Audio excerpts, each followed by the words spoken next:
Welcome back to The Breakdown with me, NLW. It's a daily podcast on macro, Bitcoin, and the big picture power shifts remaking our world. The Breakdown is sponsored by Nexo.io, Chainalysis, and FTX, and produced and distributed by CoinDesk. What's going on, guys? It is Tuesday, August 30th, and today we are discussing Europe's energy crisis. Before we get into that, however, if you're enjoying The Breakdown, please go subscribe to it, give it a rating, give it a review, or if you want to dive deeper into the conversation, come join us on the Breakers Discord. You can find a link in the show notes or go to bit.ly/breakdownpod. Also, a disclosure as always, in addition to them being a sponsor of the show, I also work with FTX. All right, guys. Well, it is fairly quiet in crypto, which is in part sort of what you'd expect at the end of the summer. However, it also reflects the fact that right now, all eyes are on the macro. And by that I mean, of course, the battle between, on the one hand, inflation, and on the other, reduced growth. One of the chief combatants in this fight is the Federal Reserve. And as we discussed yesterday, part of what's causing this latest leg down is that markets are getting the memo that this is a Fed that is going to be higher for longer. It is going to continue to push rates up until it feels like it has completely broken the back of inflation. What's more, it's a Fed that's making it very clear that there will likely be pain as a price to pay for getting inflation down. Part of what that pain looks like is reduced growth. We are already in a period of contracting GDP, and frankly, the US is in a lot better shape than some other parts of the world. Europe is, of course, not just dealing with the inflationary fallout of the pandemic, but also a new geopolitical reality of war that is significantly disrupting energy among other commodities. And so today, it is to European energy that we turn. To get a sense of the vibe out there, Kyle Bass, the CIO at Heyman Capital Management, tweeted, "French power prices for 2023 are trading at 900 euros per megawatt hour, with winter prices above 1,500 megawatt hours, or an eye-popping 30x the 5-year average price. I'm surprised this isn't front-page news all over the West." And while Kyle may be right that it is being underreported relative to its significance, market watchers have definitely been keeping their eyes on European energy costs. Over the weekend, natural gas prices on the continent hit levels more than 7 times the price seen in markets just a year ago. Let's talk first about the UK. The UK is feeling the pinch of high energy costs in a particularly strong way, as a price cap on energy bills has just been lifted. This means that businesses and households are now having to renegotiate their energy supply, and a wave of posts highlighting new costs hit social media over the weekend. These posts tended to show between a 2 and 5 times increase in energy costs for the coming winter. The Rose and Crown, a British pub, wrote, "Just thought I might update you on the latest best energy deal available for a pub of our size," best in quotes, by the way. The chart that they tweeted showed a 10x increase in their electricity quote.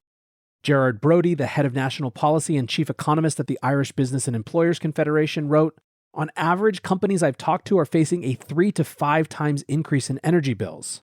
For most, their choice is to fix at today's record price or pay the wholesale price.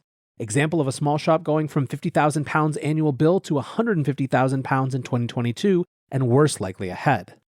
Now, rubbing salt in all of this for UK businesses and individuals has been a series of increasingly absurd energy saving and budgeting advice delivered by the UK government. The Times ran an article last week, for example, encouraging people to return from work-from-home arrangements to their workplaces in order to freeload showers and phone charging to save £28 a week. The population, who knows that saving £28 a week isn't going to change the dynamics, have thus become even more discontented and angry. There was a small protest weekend outside of the energy regulator, and one biting op-ed pseudonymously published in The Guardian last week closed by saying, "I don't want to be told how to cook or what I should buy for 30 pence or ways to keep warm, or the best tricks to save electricity. Why do they think they can be poor better than I can? I've done it for a lifetime." Now, all of this to people just smacks of a lack of honest engagement between the UK establishment and the citizenry about the real ramifications of runaway energy costs. The UK, even with restrictions on energy prices, was facing record inflation. In July, inflation hit 10.1%, which is the fastest growth in the UK since 1982, and represented the first major economy post-COVID to hit double digits. The Bank of England estimated that fall inflation could hit 13% when those restrictions change, but some others think that that's actually low. Goldman Sachs yesterday came out with a report that said that UK inflation could top 22% if natural gas prices stay high. Goldman's report argues that if prices stay at current levels, the UK will be, quote, forced to increase its energy cap by a further 80% in January, which they say would push inflation to 22.4% and lead to a 3.4% decline in GDP. Even in a moderate scenario, Goldman Sachs is predicting a peak inflation rate of 14.8% in January. Lest we think this is just one errant bank, last week Citigroup also predicted 18.6%. All of this is leading to expectations that the next UK leader will need to provide more fiscal support. The frontrunner to replace Boris Johnson is Liz Truss, and Goldman expects to see at least £30 billion in fiscal stimulus from the new government. Now, of course, the energy crisis is not just confined to the UK. The price rises are generalized across the Eurozone due to natural gas being a cornerstone of energy generation for Europe. German and French electricity prices both hit levels over €1,000 per megawatt hour last week. This is extremely elevated above prices from the beginning of the year of €200 per megawatt hour. What's more, these numbers have been rising quickly, with both markets seeing €100 per day rises last week. German firewood prices have also skyrocketed as households seek to substitute heating fuel. They've more than doubled over the past 6 months. Wall Street Silver writes households in Germany are stockpiling firewood. Not sure there will be much price relief by switching to wood. People are going to just start buying axes and chopping down trees in the parks. Uh-oh. Russia was the top supplier of wood pellets to the EU last year. Now, to the extent that there was good news, German Economic Minister Robert Habeck said on Sunday that Germany was ahead of schedule in filling natural gas storage for the winter. He predicted that the target of achieving 85% of capacity that had been set for October would be achieved by early September. Quote, companies will then be able to withdraw the gas in the storage facilities as planned over the winter in order to also supply industry and households. These are undoubtedly difficult times, but despite the difficult circumstances, we are making progress. Adding more complication, Russian gas supplier Gazprom announced that it would again stop delivering via the Nord Stream pipeline to perform maintenance on Wednesday. The maintenance is scheduled to take 3 days, and from there, we'll have to see. In times like these, security of your assets should be your number one priority. If you want to offset risk as much as possible and still stay in crypto, you need a trusted partner by your side. Nexo is a security-first company that manages risk by relying on mechanisms such as over-collateralization, real-time auditing, and insurance on custodial assets. Learn more about Nexo's reliable business model and start your crypto journey at nexo.io. That's nexo.io. Eager to make more informed decisions around crypto? Chainalysis is here to help. Chainalysis demystifies cryptocurrency by providing industry-leading compliance, market intelligence, and investigations support for all crypto assets for organizations like Gemini, Crypto.com, and BlockFi. Gain unparalleled visibility and maximize your potential with the leading blockchain data platform by visiting us now at chainalysis.com/Coindesk. The breakdown is sponsored by FTX US. FTX US is the safe, regulated way to buy and sell Bitcoin and other digital assets with up to 85% lower fees than competitors. There are no fixed minimum fees, no ACH transaction fees, and no withdrawal fees. One of the largest exchanges in the US, FTX US is also the only leading exchange that supports both Ethereum and Solana NFTs.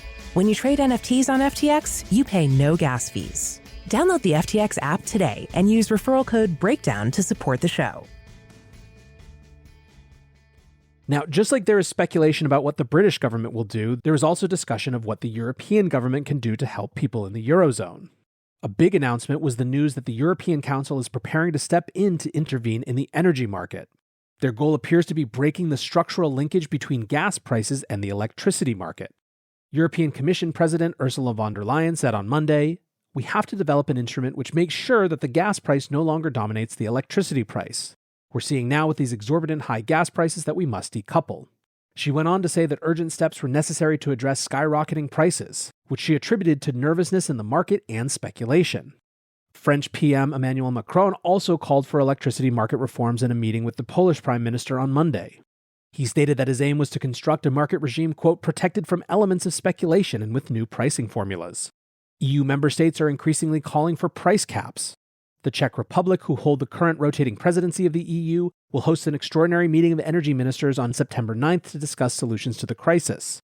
The Prime Minister of Belgium said on Monday, "I really think that we should intervene because the cost of uncertainty is really becoming impossible. I believe that we should intervene, and for my country, we have been advocating price caps in the gas market and the wholesale price market for a long time. This is a short-term solution, a temporary intervention." Meanwhile, the Economic Ministry for Germany is considering an excess profits tax on energy companies. Quote, "The companies would still earn this money, but then it would be taken away from them and be used to preserve the social cohesion and also to finance any aid for the companies, as long as we have developed and implemented the new market design." Simone Tagliapietra, a senior fellow at the Bruegel think tank, said, "As Europe finds itself amid extraordinary circumstances, extraordinary interventions do make sense. However, a number of trade-offs exist, and the key challenge for European policymakers will be to avoid throwing the baby out with the bathwater." On market design failings, President von der Leyen said, quote, "Skyrocketing electricity prices are now exposing, for different reasons, the limitations of our current electricity market design. It was developed under completely different circumstances and completely different purposes." Now, whether or not an emergency market redesign or other EU interventions are likely or feasible, the announcements are having a profound effect already. The Eurozone benchmark Dutch gas futures front-month contracts plunged by 21% on Monday, which partially reversed the 40% increase the contract had seen across the previous week. Now, as you'll have just heard, European politicians seem to be really concerned about the market structure of European energy in general. A couple things to note about this. First, this is a period of low liquidity. There have been a string of bankruptcies in energy providers across Europe and margin calls rippling through the market. This allows small orders to move the market an inordinate amount, which is why you've seen a number of crypto traders compare European energy right now to a shitcoin. Secondly, the trade is increasingly one-sided, as energy providers who would normally step in to sell contracts are being repeatedly burned by steep rallies as short sellers scramble to cover their positions. Finally, in the European energy market, the off-market wholesale price is calculated in reference to the final order of the day, meaning that a speculator looking to drive up the price only needs to squeeze prices at the end of the day to set prices across the entire market. Javier Blas, the energy and commodities analyst at Bloomberg, writes, 1. Margin calls driving trading. Liquidity is extremely low. 2. More state support would be needed in the next 24 to 48 hours for European utilities to stay solvent. 3. The calls for suspending the forward electricity market are getting a lot louder. And as expected, the European utilities are calling on governments for bailouts. Now, building on this theme, Savas Yakut, an analyst, says that some of the apocalyptic scenarios that are being shared on FinTwit are really about a misunderstanding of the relationship between energy markets and energy costs when they actually manifest. He writes, "FinTwit is making apocalyptic scenarios out of this one single chart and alarming everyone, i.e. Lehman moment, no electricity in Europe this winter, etc. A small threat on electricity prices in Europe. Polemic TMM perfectly explains forward energy price is the cost of hedging rather than what prices will actually be at spot. So looking at forward prices and thinking next year someone will pay 8x the current cost would be naive. Then what is driving these sky-high prices? Low liquidity. A small order can move the prices in a big way due to low liquidity. Is there a disconnect between fundamentals and price? As of last week, it seems so. A few traders speculating scarcity for no reason even when rationing is on the table and markets become dysfunctional. Overall, I don't expect an apocalyptic scenario in Europe this winter, but still, some consumers will suffer. High prices on their energy bills. Also, it is clear that the market is not functioning as it should. A bunch of speculators can make speculative decisions for millions of people in Europe about how they should live. I hope European regulators are closely watching this space." Now, of course, to our American sensibilities, the idea of European regulators stepping in to reorganize energy market structure might feel a little anathema. However, the reality of the situation is that there's not really a good option that they have. It's basically subsidies, bailouts, or nationalizations, none of which are particularly appealing. The UK has already seen 6 energy providers enter bankruptcy during the first wave of energy price increases. Earlier this week, Austria's largest energy supplier announced that it was functionally insolvent. In Germany, energy giant Uniper requested a second bailout, and so on and so forth. But of course, this is what has people now starting to really think about the second-order effects. Dylan Leclerc writes, "Why the hell are European politicians doubling down on terrible policy? Future prices for January 2023 have 28x since 2020. If nothing changes, Germany is literally going to freeze in the dark. Absolutely insane. European debt markets are going to collapse if this continues on. The ECB might be forced to print into an inflation spike and energy crises. What an absolute disaster." Stack Hodler, meanwhile, takes a look at what the second-order effects are in terms of regular people. Workers are beginning to demand higher wages, and soon everyone will be demanding fiscal support. The money they print for UBI will reduce the purchasing power for energy. It will be a wage price spiral on steroids. They also write, "Don't worry, European energy prices will fall. Businesses that can't afford the high prices will shut down, many permanently. Others will relocate. That will reduce demand and lower prices. Europe could be left with droves of unemployed workers begging for a UBI." Preston Pish writes, "These energy prices will not be accepted by the masses. They will demand government intervention via price controls. Intervention will create manipulated demand for energy that's already in short supply. The spiral is just starting." Now, to put some numbers on this in the UK, Ian Mulhern, the executive director of policy at the Tony Blair Institute, writes, "Helps to think in aggregate terms when considering the scale of household energy bailout need. In 2021, UK households spent about £30 billion. Next year, the bill will be £170 billion. How much of the £140 billion difference can we realistically expect households to pay? The rest is for Her Majesty's Treasury. Given the limited targeting mechanisms available, my guess is households would struggle to do much more than another £30 billion. And the health, economic, social consequences for asking them to do so would be pretty dire." The market dog sums up, "Every single time in history central banks printed money in an irresponsible manner, it led to a crisis. The difference is that in the past, speculation was going into railway stocks or ninja loans, but now it's going into future lumber, oil, gas, electricity contracts." All in all, I'm left most in agreement with Lynn Alden, who wrote, "The first rule of economic policy is to make sure you do not run into acute energy shortages. The second rule of economic policy is to make sure you do not run into acute energy shortages." And yet, here we are. For now, I want to say thanks again to my sponsors, Nexo.io, Chainalysis, and FTX, and thanks to you guys for listening. Until tomorrow, be safe and take care of each other. Peace.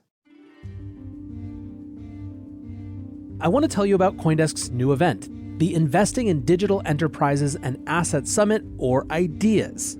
The event facilitates capital flow and market growth by connecting the digital economy with traditional finance.